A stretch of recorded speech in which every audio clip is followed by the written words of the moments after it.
Hey YouTube, Brian here from LCS. Thanks for stopping by the channel and this video, the Amazing Spider-Man number 80 review. So let's jump right in.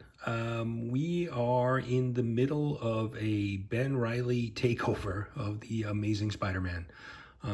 If you've watched any of my previous reviews or have been reading along with Amazing Spider-Man, you know that Peter Parker is in a coma. He is out of action and Ben Reilly has stepped in.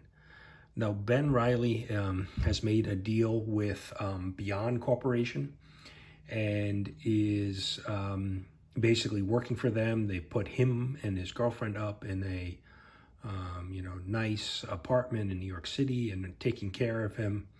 And so Ben Reilly has encountered a number of different foes so far, and right now he is in the middle of a battle with Kraven, and that's kind of where the issue picks up. Let me get to that.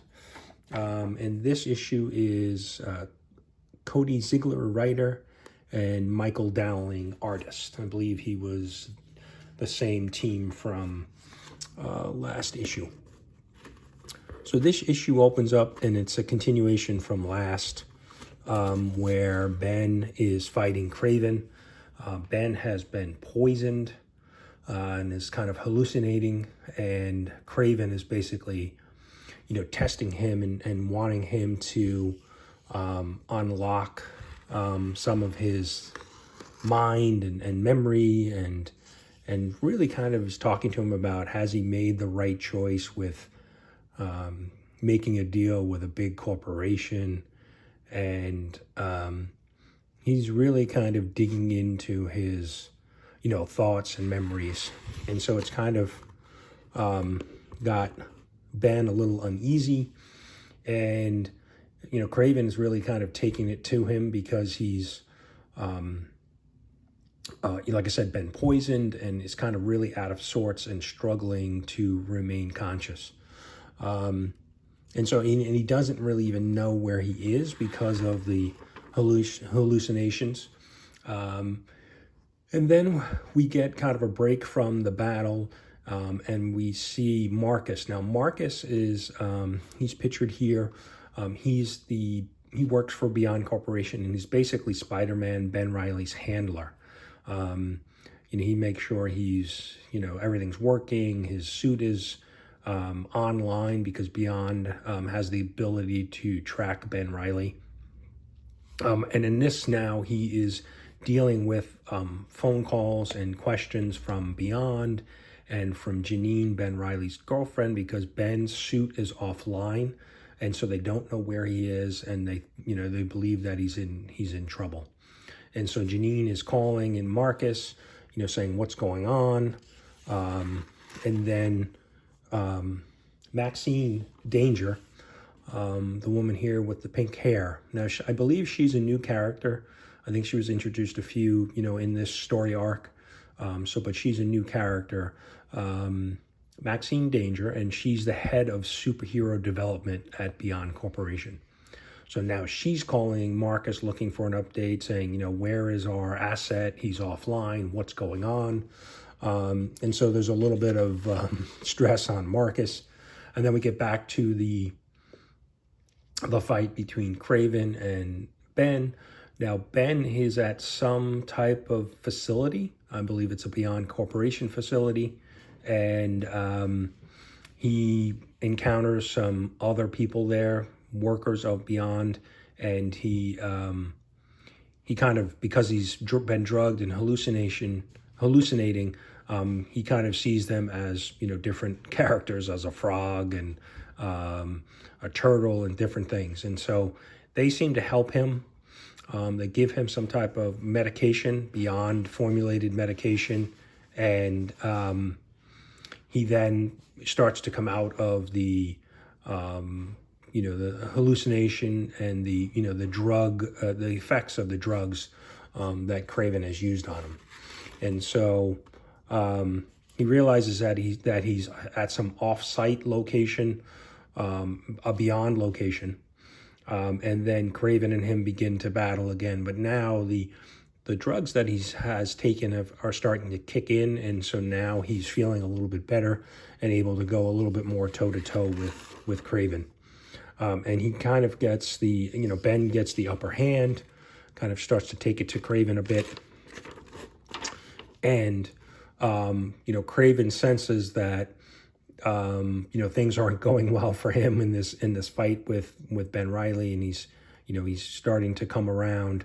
And so he pulls another explosive device, similar to what we saw in the last issue when they first started fighting. And basically, Craven is gone, and Ben, again, is pretty banged up. But now he's able to get, rescued because it was at a Beyond facility. So Janine is, his girlfriend is happy to see him. He's pretty banged up. Marcus, the handler, comes in. They want to, check him out, make sure he's okay, assess the damage to him and to, his mental state and his suit, because the suit is a Beyond Corporation enhancement.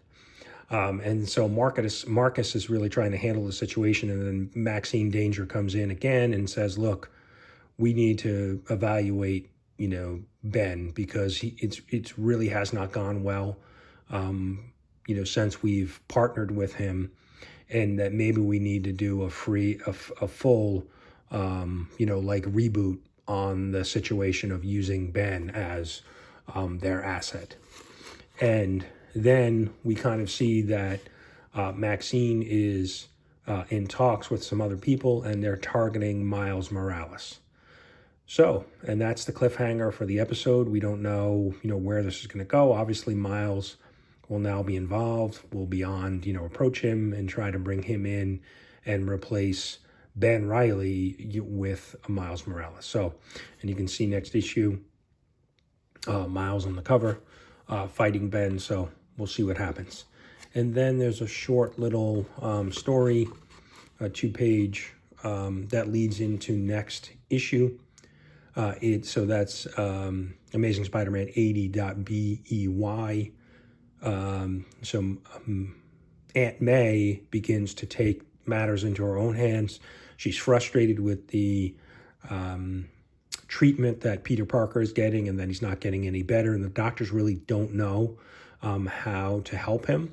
So she's basically taking matters into her own hands, and she goes and meets up with Doc Ock to try to get some help. And that's where we leave off. So we'll pick things back up in Amazing Spider-Man 80 BEY. So be on the lookout for that review soon. But overall, an okay, really, we didn't really get much in this issue. It was kind of, a big battle with Craven, but it kind of just ended with no real conclusion. We don't really know why Craven was targeting Spider-Man. Seemed to be something, to do with his partnership with Beyond. And no mention of Peter Parker in this episode at all, in this issue. So we don't know, if what his current condition is, except for the last couple pages where we see Aunt May trying to get some additional help for him. Maxine's basically taking the approach that, look, maybe, Ben Reilly is not the right asset, and that we need to move on to somebody else. So it's kind of that cliffhanger with Miles, but kind of we really didn't move the story along. We didn't really get much more information on Beyond, other than that, Maxine definitely seems to be in control and has very short, temper, or she really is looking to move things along in a positive direction. And Ben Reilly has had his speed bumps along the way and has taken some lumps over the last, 4 or 5 issues. So we'll see. We'll see where the story goes. And like I said, be on the lookout for my next review of issue 80 BEY. And thanks for watching, and we will see you soon.